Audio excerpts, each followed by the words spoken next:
Nathan Bennett leaned heavily against the wall of the hospital room, his eyes fixed on his son, Matthew. The room was sterile and cold, the soft beeping of monitors a constant reminder of the fragile state his little boy was in.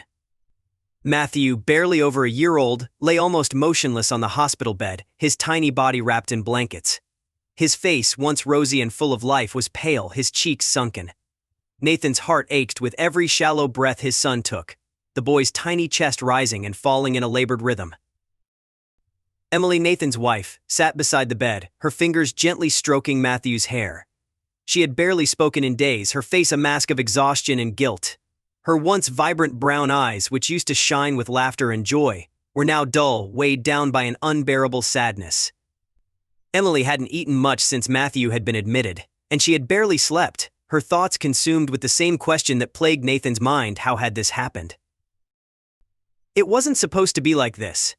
Matthew was their world, the little boy who had brought so much joy into their lives. Nathan could still remember the day Emily told him she was pregnant, the overwhelming rush of love and excitement that had coursed through him. They had been married for 7 years, living in the small coastal town of Camden, Maine.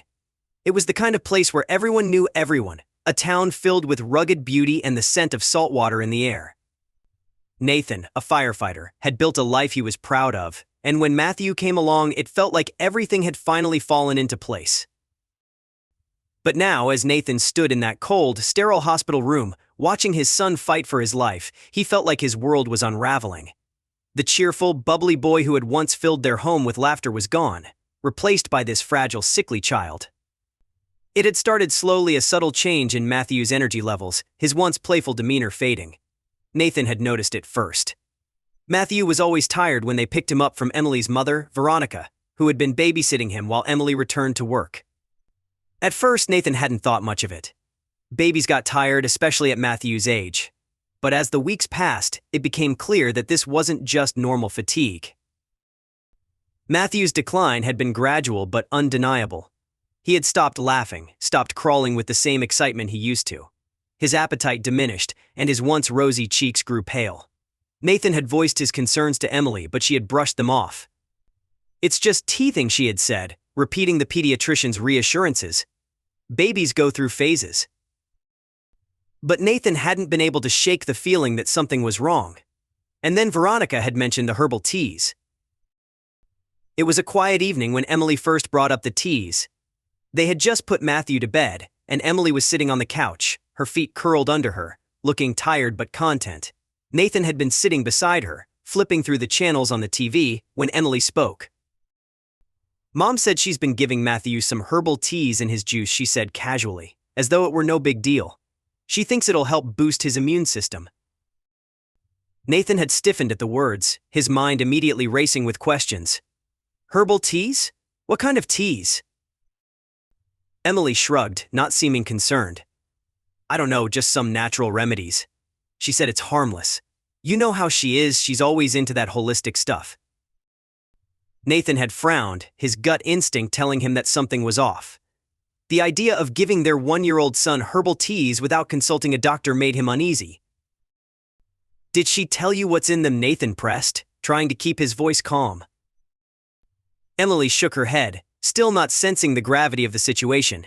"No, but it's nothing to worry about. Mom wouldn't give him anything dangerous. She's just trying to help." But Nathan couldn't shake the nagging feeling in the pit of his stomach. That night, after Emily had gone to bed, Nathan stayed up late, researching herbal teas and their effects on young children. What he found left him even more unsettled. While some herbs were considered safe in small amounts, many weren't recommended for babies as young as Matthew.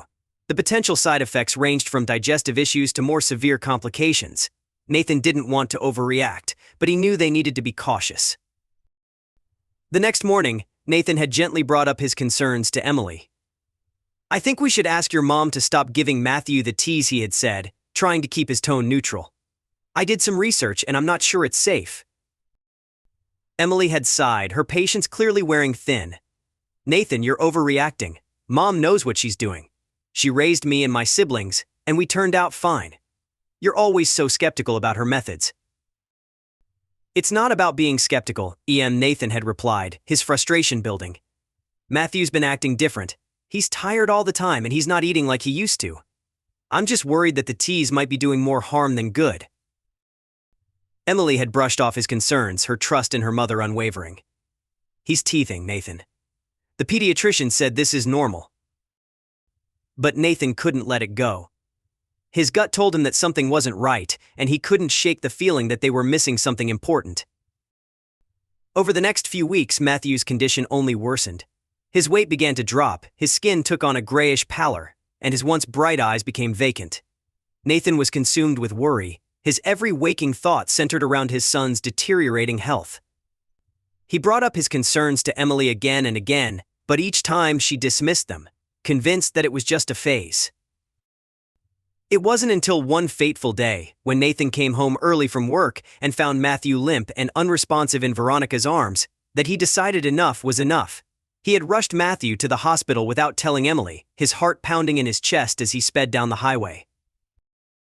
When they arrived at the emergency room, the doctors immediately began running tests. Nathan paced the waiting room, his mind racing with worst-case scenarios. What if it was something serious? What if they had waited too long to act? What if?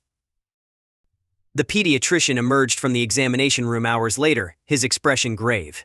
Your son is suffering from acute malnutrition, he had said, his voice steady but filled with concern. His body is not absorbing the nutrients it needs, and it's putting a tremendous strain on his system. Nathan had felt the floor drop out from under him. Malnutrition? How could that be possible?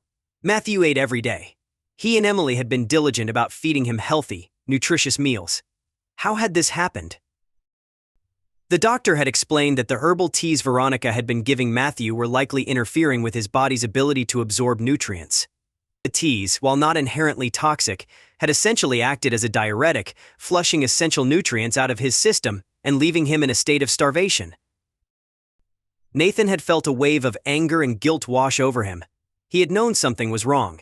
He had felt it in his gut for weeks, but he hadn't acted fast enough. And now his son was paying the price. When Emily arrived at the hospital later that evening, Nathan had broken the news to her.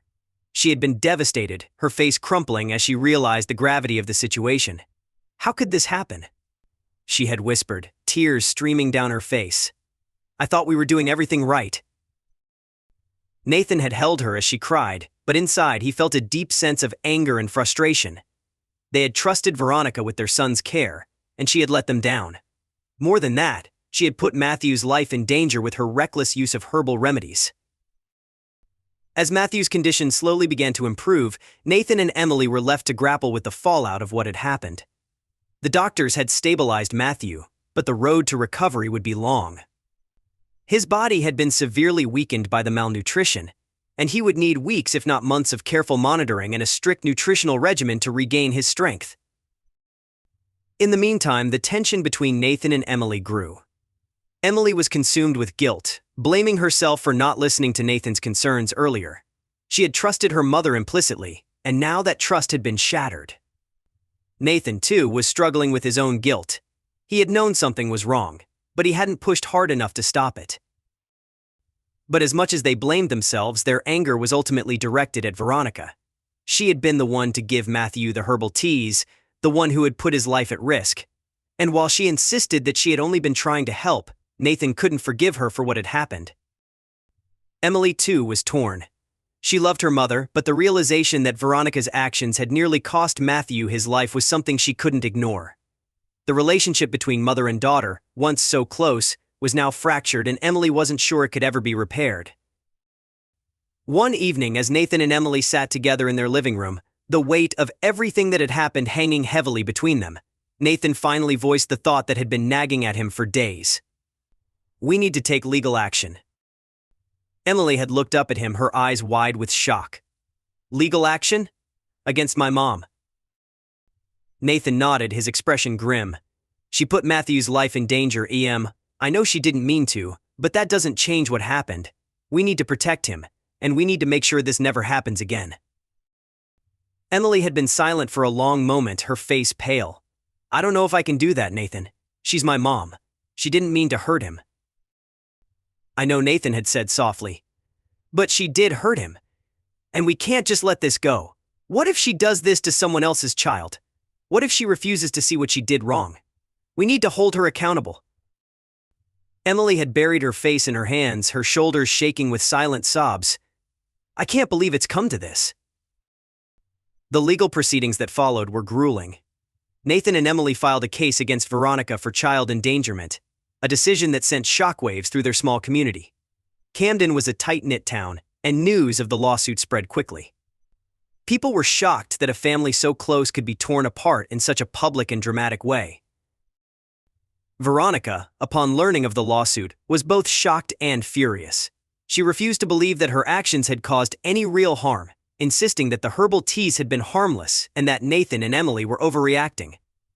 She hired her own lawyers and fought the accusations, determined to clear her name.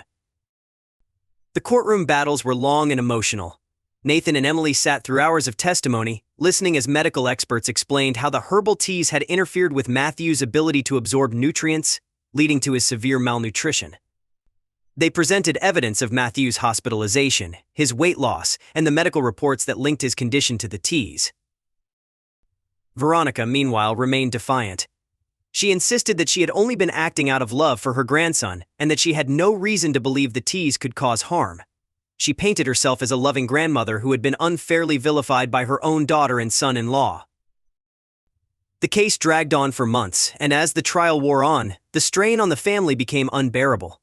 Emily was torn between her loyalty to her mother and her desire to protect her son. Nathan, too, struggled with the emotional toll of the legal battle. He hated that it had come to this, but he knew they couldn't back down. The day the judge finally delivered the verdict was bittersweet. Veronica was found guilty of child endangerment. While the court acknowledged that she hadn't intentionally sought to harm Matthew, her actions were deemed reckless and dangerous. She was sentenced to probation and ordered to stay away from Matthew for 6 months, during which time she was forbidden from having any unsupervised contact with him. Nathan and Emily left the courthouse that day with mixed emotions. On one hand, they felt a sense of justice, knowing that they had done everything they could to protect their son. But on the other hand, the victory felt hollow. The legal battle had torn their family apart, and the once close bond between Emily and her mother had been shattered, possibly beyond repair. Veronica, too, was devastated. She had never intended to harm her grandson, and the realization that her actions had caused so much pain was something she would carry with her for the rest of her life. In the months that followed, Nathan and Emily worked to rebuild their lives. They hired a professional nanny to care for Matthew, ensuring that he was in safe, capable hands. Slowly, Matthew regained his strength, his bright, cheerful personality returning as he grew stronger each day. The nightmare that had consumed their lives was finally fading, though the scars remained. Veronica, after months of silence, eventually reached out to Emily, apologizing for the pain she had caused. She expressed deep regret for what had happened, but Nathan and Emily remained cautious. While they were willing to forgive, they knew they couldn't forget. It would be a long time before they could trust her again, and even longer before she would be allowed back into Matthew's life. For now, Nathan and Emily were content to focus on their son, on his health, and on the future they were determined to build together. They had survived the worst, and they had learned the hard way that nothing mattered more than their child's safety. As they watched Matthew take his first steps across the living room floor, his laughter filling the room once again, Nathan knew that no matter what challenges lay ahead, they would face them together, stronger than ever.